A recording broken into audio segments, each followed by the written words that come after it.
దశాబ్ద కాలంగా రోడ్ల మీద నలుగుతా ఉన్నాను అంటే 2009లో అప్పుడు ప్రారంభించిన రాజకీయ ప్రస్థానం. నేను వ్యవస్థాపక సభ్యుడిని. పార్టీని కలిపేయడానికి మూలకారకుడు. ఇక్కడ నేను కట్టుబడే ఉన్నాం. కానీ కురసాల కన్నబాబు లాంటి వ్యక్తి ఒక చిన్న డొక్కు స్కూటర్లో తిరిగే వ్యక్తి మా దగ్గర. కన్నబాబు అంచెలుగా ఎదిగిపోయి నాయకులుగా ఎదగడం మంచిదని మాకేం ఇబ్బంది లేదు. నాయకులుగా ఎదగాలి కూడా. కానీ ద వాట్ కాస్ట్ ఎవరిని నలిపేసి ఎదుగుతున్నాం అనేది చాలా ముఖ్య కీలకమైంది.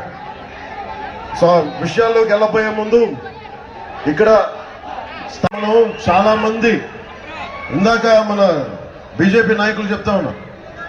వారు ఒకటే మాట చెప్పారు, ప్రతి 5 సంవత్సరాలకి పండగ వాతావరణం కనిపిస్తుంది. పండగ వాతావరణం అన్న ముఖ్య ఉద్దేశం మన భవిష్యత్తుని వచ్చే 5 సంవత్సరాలకి మనం ఒక క్రమంలో పెట్టుకోవటం.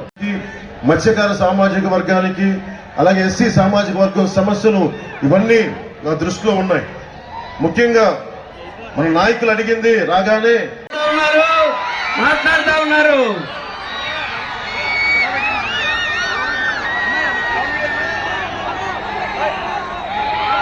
కలయికతో ఒక మంచి నియోజకవర్గం.